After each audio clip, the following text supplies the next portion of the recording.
Friends, welcome back to my channel कैन क्यू। तो आज मैं आप लोगों के साथ शेयर करने जा रही हूँ अपनी first delivery, C section delivery की स्टोरी। आखिर ये क्यों हुई, कैसे हुई और क्या क्या चीज़ें आपके साथ में होती हैं, क्योंकि ये सी सेक्शन डिलीवरी है तो मैं वो सारी चीज़ें आप लोगों के साथ में शेयर करूँगी जो कि सी सेक्शन डिलीवरी में आपके साथ में होंगी आगे, ठीक है, जिनकी भी होने वाली है या जिनको लाइक आप अगर प्रेग्नेंट भी हो तो भी अगर आप ये वीडियो देख रहे हो, क्या पता अगर आपकी सी सेक्शन हो तो आपको कम से कम एक अंदाज़ा हो, ठीक है, आपको उतना वरी करने की ज़रूरत नहीं होती। तो बहुत सारी चीज़ें होती है। इस वीडियो में आगे कंटिन्यू तो करूँगी, लेकिन उससे पहले अगर पहली बार चैनल पर विजिट कर रहे हो ना तो चैनल को सब्सक्राइब करना ना भूलें और बेल आइकन को ज़रूर से हिट करिए, कहने वाली वीडियो की गैस अपडेट आपको तभी मिलेगी।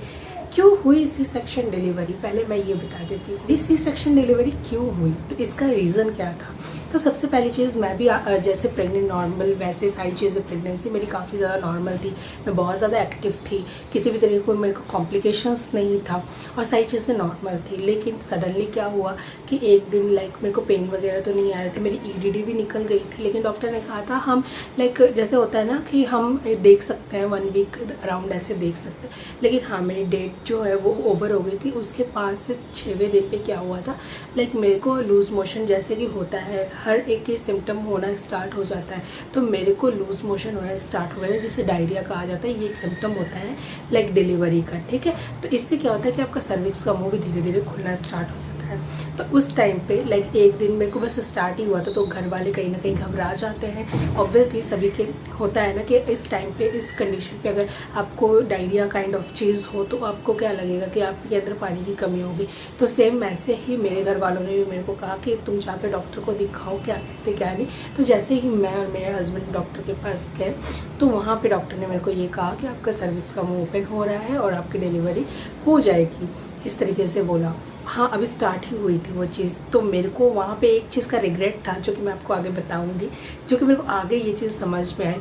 तो तुरंत ही हम जैसे डॉक्टर के पास चले गए, ठीक है, बहुत ज़्यादा वेट नहीं किया हम लोगों ने, क्योंकि ये चीज़ स्टार्ट ही हो रही थी, तो कहीं ना कहीं ये घबराहट थी दिल में कि बाई चांस ऐसा कोई पानी का इशू ना हो जाए। मैं नहीं जाना चाहती थी क्योंकि मेरे को लगा कि नॉर्मल है, उतना ज़्यादा नहीं है, लेकिन घर वालों ने फोर्स करा तो थोड़ा बहुत डर तो था, तो चले गए। तो डॉक्टर ने, जब आप हॉस्पिटल जाते हो तो ऑब्वियसली आपको जो डॉक्टर्स होते हैं वो एडमिट कर ही लेते हैं, किसी भी कंडीशन पे आपको वो एडमिट कर लेंगे। उन्होंने क्या है, उनका चाहे कोई भी रीज़न हो, आप समझ गए होंगे, वो आपको एडमिट कर लेते हैं। एडमिट करके उन्होंने रख लिया, ड्रिप वगैरह लगा दी। मेरे को पेन नहीं था किसी भी तरीके का, मेरे को कुछ भी नहीं था। जब उन्होंने इंजेक्शन वगैरह दिया मेरे को, लाइक जो डायरिया का प्रॉब्लम था, मेरे को लूज़ मोशन जो था वो मेरे को, उसके बाद फिर धीरे धीरे जो प्रोसेस होता है लाइक डिलीवरी का वो उन्होंने स्टार्ट किया। उन्होंने मेरे को इंजेक्शंस वगैरह देना स्टार्ट किए, एंटीबायोटिक्स वगैरह दिया, जो कि होता है जब आप एडमिट होते हो आपको एंटीबायोटिक्स दी जाती है, ड्रिप लगाया जाता है, आपको कवर करके रख लिया जाता है। वैसे ही सेम मेरे साथ भी हुआ।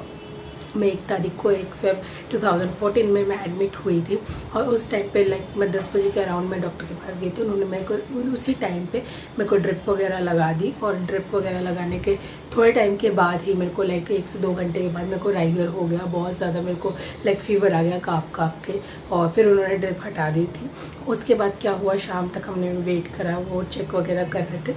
सर्विक्स का मुँह हल्का फुल्का और ओपन हुआ था, बहुत ज़्यादा नहीं, हल्का हल्का ओपन होना स्टार्ट हो गया था उस नाइट में। फिर 1 तारीख की नाइट की मैं बात करूं, मतलब 2 तारीख की सुबह मॉर्निंग में, सुबह 4 बजे मेरा वाटर जो होता है वो ब्रेक हो जाता है। उसके बाद फिर जो है वो पेन वगैरह कॉन्स्ट्रक्शंस वगैरह आने स्टार्ट हो जाते हैं अगले दिन सुबह से। तो वहाँ पे मेरे को ये चीज़ फील हुई कि अगर हम उस दिन लाइक अगर नहीं जाते तो क्या जो ये डायरिया का जो सिम्टम होता है ना, कई लोग जो होते हैं वो लोग, हाँ होता है, इसमें आपको थोड़ी टेंशन होती है, लेकिन साथ ही साथ जैसे ORS का पानी आप रखो, इसलिए इसमें मैंने आपको अपना एक्सपीरियंस भी इसी वजह से शेयर कर रही हूँ, क्योंकि आप ORS का पानी रखो। घर में जो चीज़ें होती है वो बहुत ही ज़्यादा नॉर्मलाइज्ड होती हैं, और जो हॉस्पिटल में क्या होता है, देखो हम केयर करें, बिल्कुल ही डॉक्टर की निगरानी में रहे, वो बहुत अच्छी बात है, लेकिन वहाँ पे कहीं ना कहीं मेरे को ये चीज़ बाद में रिग्रेट हुआ कि हो सकता था कि मेरा सी सेक्शन नहीं होता, लेकिन इसमें मेरे को कोई बड़ी डील नहीं लगी। ठीक है, जो होता है अच्छे के लिए होता है, लेकिन हाँ इससे क्या है कि आप किसी को बता सकते हो, आप समझ सकते हो कि आगे कोई ऐसा किसी के साथ में हो रहा हो तो कम से कम आप उसे जानकारी दे सकते हो, करेक्ट। सो अगले दिन जब मेरे को पेन आना स्टार्ट हुए तो सुबह मॉर्निंग 4 बजे मेरा जब वाटर ब्रेक हो गया, फिर उस टाइम से प्रोसेस जब चीज़ें चलने लगी, इंजेक्शन वगैरह, सर्विक्स वगैरह का मुंह ओपन होना स्टार्ट हुआ, दोपहर तक आने तक मैं बहुत ज़्यादा थक गई थी। उस टाइम पे मेरे को ये भी लगा कि बेबी का ऑलमोस्ट कहीं ना कहीं वाटर ब्रेक हो गया है। अब बेबी जो होता है वो देखो पानी के अंदर ही रहता है, ठीक है। अब वाटर ब्रेक हो जाने का मतलब बेबी को बहुत ज़्यादा दिक्कत परेशानी होती ही है, ठीक है। अब कितनी देर तक बेबी भी सर्वाइव करेगा, करेक्ट। सो वो चीज़ें चलो ठीक है, मैं बहुत ज़्यादा पेन में थी। मैं ये भी बोल रही थी जब 1:30-2 बजे, क्योंकि मेरे से अब सहन नहीं हो रहा था। मैंने कहा कि नहीं, मेरा ऑपरेशन वगैरह कर दो। डॉक्टर ने कहा नहीं, सारी चीज़ें ठीक है, हम कर सकते हैं, हम नॉर्मल डिलीवरी बिल्कुल ही आपकी हो जाएगी। करते करते करते करते शाम को जब 5 बजे, उस टाइम पे जब मेरे को लेबर रूम में 4:30 के अकॉर्डिंगली लेके गए, 5 बजे उन्होंने हार्ट बीट वगैरह बेबी की जब चेक करी तो उन्होंने देखा कि बेबी की जो हार्ट बीट है वो बिल्कुल ही कम होना स्टार्ट हो गई। तो वहाँ पे फिर डॉक्टर लोग भी पैनिक कर गए कि हो सकता है कि फिर इससे क्योंकि काफ़ी ज़्यादा इशू ना, क्योंकि 12 घंटे ऑलमोस्ट हो चुके थे मेरे वाटर ब्रेक को। तो उस अकॉर्डिंगली अगर देखा जाए तो बेबी को हम ऐसे नहीं रहने दे सकते थे और ज़्यादा वेट नहीं कर सकते थे। फिर उसके बाद मेरे को तुरंत ही, क्योंकि ओटी वैसे ही रेडी ही होती है, तो ओटी में मेरे को तुरंत ही लेके गए और 5:30 बजे के अराउंड जो है मेरे बेबी मेरे पास में मेरे को मिल गई। सो ये चीज़ हुई थी मेरे साथ में मेरी फर्स्ट सी सेक्शन डिलीवरी पे। देखो कुछ चीज़ें क्या होती है, काफ़ी नॉर्मल होती है, आपके एकदम नॉर्मल डिलीवरी के सारे चांसेस होते हैं, लेकिन आप कह नहीं सकते हो कि आपको एंड टाइम पे आपके बेबी के साथ में क्या हो रहा है। कुछ ऐसे इश्यूज़ हो जाते हैं, कई लोग का कॉर्ड वगैरह फंस जाती है, ब्रीदिंग प्रॉब्लम बच्चों में हो जाती है, या फिर बहुत सारे और इश्यूज़ भी होते हैं। तो मेरा इशू ये था बेबी का कि उसकी जो हार्ट बीट थी वो कम होने लगी थी, क्योंकि बच्चा कहीं ना कहीं थक जाता है। जब मदर पुश करती है, उस पेन में होती है, तो बेबी भी उतना ही सर्वाइव करता है उन चीज़ों के साथ में। तो फिर क्योंकि डॉक्टर करना ही नहीं चाहते थे, क्योंकि मैं 1:30 बजे तक, दोपहर के 1:30 बजे तक मैं बहुत ज़्यादा परेशान हो गई थी। लेकिन डॉक्टर ने कहा था नहीं हो जाएगा, तो हम डॉक्टर के साथ ही डील कर रहे थे। लेकिन शाम तक बहुत सारी चीज़ें जो थी बहुत ज़्यादा वर्स्ट होना स्टार्ट हो गई थी। तो उस कंडीशन पे ये चीज़ डॉक्टर को करनी पड़ी। लेकिन टच जो बेबी था उसका वेट जो था काफ़ी ज़्यादा सही था, कोई ऐसे प्रॉब्लम नहीं थी, सारी चीज़ें ठीक थी, बहुत ही हेल्दी बेबी, अच्छा बेबी। तो ये चीज़ होती है। देखो कई लोग का ये होता है कि सी सेक्शन से डरता है, लेकिन आपको डरने की ज़रूरत नहीं है। देखो पता है क्या होता है, जब आप इस फेज से गुजरते हो ना, आपको कहीं ना कहीं ये चीज़ रियलाइज़ हो जाती है कि नॉर्मल डिलीवरी हो या सी सेक्शन हो, काफ़ी लोग इस चीज़ को रिलेट करेंगे, आपका बेबी सेफ़ होना चाहिए, ठीक है। क्योंकि आपने जो 9 मंथ की जर्नी तय की हुई होती है, एक एक वो मोमेंट जो होता है वो बहुत ज़्यादा ऐसा होता है कि आपको ऐसा लगता है कि एक चीज़ भी मेरे से कोई गलती ना हो जाए, करेक्ट। तो हर एक मदर ये चीज़ चाहती है, और अगर नॉर्मल हो या सी सेक्शन हो, आजकल ना बहुत ये सारी चीज़ें नॉर्मल है, ऐसे कोई दिक्कत परेशानी नहीं होती है। जिन लोग की फर्स्ट सी सेक्शन होने वाली है, जिन लोग को कह दिया है, अगर वो लोग भी ये वीडियो देख रहे हैं या आपको जानकारी नहीं है, बहुत ज़्यादा दिक्कत नहीं होती है, बिल्कुल ही आप चाहो, आपको जो भी अगर कह दिया गया है कि आपकी सी सेक्शन होगी, कुछ भी ऐसे इशू के कारण आप जाते हो, आपको ड्रिप वगैरह लगती हैं, उसके बाद आपको 5 से 8 घंटे के पहले बोल देते हैं कुछ नहीं खाना है। कई लोग को 12 घंटे पहले भी बोल देते हैं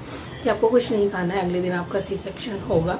जैसे आप आज दिन में एडमिट हुए, शाम को आपको होना है, तो सुबह से आपको कुछ नहीं खाना होता है, और अगर रात को एडमिट हुए तो सुबह आपका सी सेक्शन होगा, तो रात भर आपको कुछ नहीं खाना है, ठीक है। इस तरीके से होता है। उसके बाद आपको क्या होता है कि आपको ड्रिप वगैरह लग जाए, आपको कुछ और नहीं खाना होता है। उसके बाद आपको ओटी, आपको यूरिन पाइप से लेके हर एक चीज़ वो लगा देते हैं। उसके बाद एनेस्थीसिया आपको दिया जाता है, एंड उसके बाद में आपको पता भी नहीं चलता है, आप महसूस करेंगी, आप सारी चीज़ें आपकी आंखों के सामने होगी, आपको पता चलेगा कि आपके पेट के साथ में कुछ छेड़ा-छेड़ी हो रही है, लेकिन आपको जो है वो चीज़, जो दर्द जो है वो उस टाइम पर बिल्कुल भी नहीं महसूस होता है। कई लोग का ये भी क्वेश्चन होता है कि एनेस्थीसिया जो मतलब बहुत पेन होता है, बिल्कुल भी बहुत ज़्यादा पेन नहीं होता है। एक चींटी के समान जितना आपको ना इंजेक्शन, नॉर्मल इंजेक्शन में पेन होता है ना, उससे भी आई थिंक कम ही आपको पेन होता है। पेन मतलब बिल्कुल भी नहीं, बस आपको पता चलता है कि हाँ कोई चीज़ अंदर की तरफ पुश हुई है, बस उतना ही। आपको पैनिक नहीं करना है, बहुत ज़्यादा जितना काम डाउन रहोगे ना, उतना ज़्यादा आपके साथ में चीज़ें जो है बहुत ही आसानी से चीज़ें होती चली जाएंगी।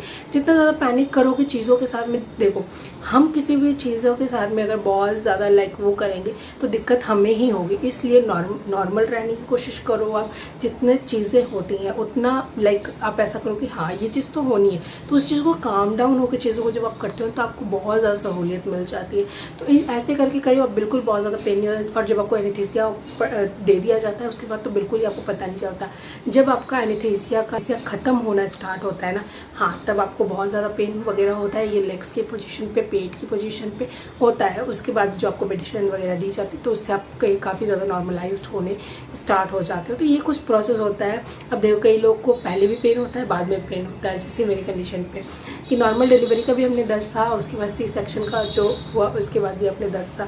कई लोग का क्या होता है कि आपका जैसे प्री प्लान था, क्योंकि आपको पता चल गया कि ये रीजंस थे, तो आपको उस चीज़ को नॉर्मल डिलीवरी के जो आपको पेन है वो आपको बर्दाश्त करने की ज़रूरत नहीं पड़ी। सिर्फ सी सेक्शन के बाद का जो प्रॉब्लम जो कि दिक्कत होती है वो आपको फेस करनी पड़ी। तो ऑपरेशन के हिसाब से चीज़ें होती हैं, तो आपको उतना ज़्यादा पैनिक नहीं करना है। एंड ऑफ द एंड आपको ये चीज़ सोचना है कि आपके हाथ में आपका बेबी है, बहुत ज़्यादा सेफ़ है, हेल्दी है, इससे अच्छी बात और क्या होगी। और साथ ही साथ आजकल बहुत ज़्यादा कोई बड़ी डील नहीं है सी सेक्शन। तो बस यही थी। अगर आपका कोई भी सी सेक्शन के लिए कोई भी आपका क्वेश्चन है तो आप मेरे को कमेंट बॉक्स में ड्रॉप कर सकते हो। वीडियो कैसी लगी है ज़रूर से लाइक करें, चैनल को सब्सक्राइब करना ना भूलें ऐसी वीडियोज़ के लिए। और इस वीडियो को ज़रूर से शेयर करें उन सभी मॉम्स के साथ जिनकी डिलीवरी होने वाली है। अगर ऐसा कोई उनको प्रॉब्लम होता तो कम से कम वो पैनिक ना करें।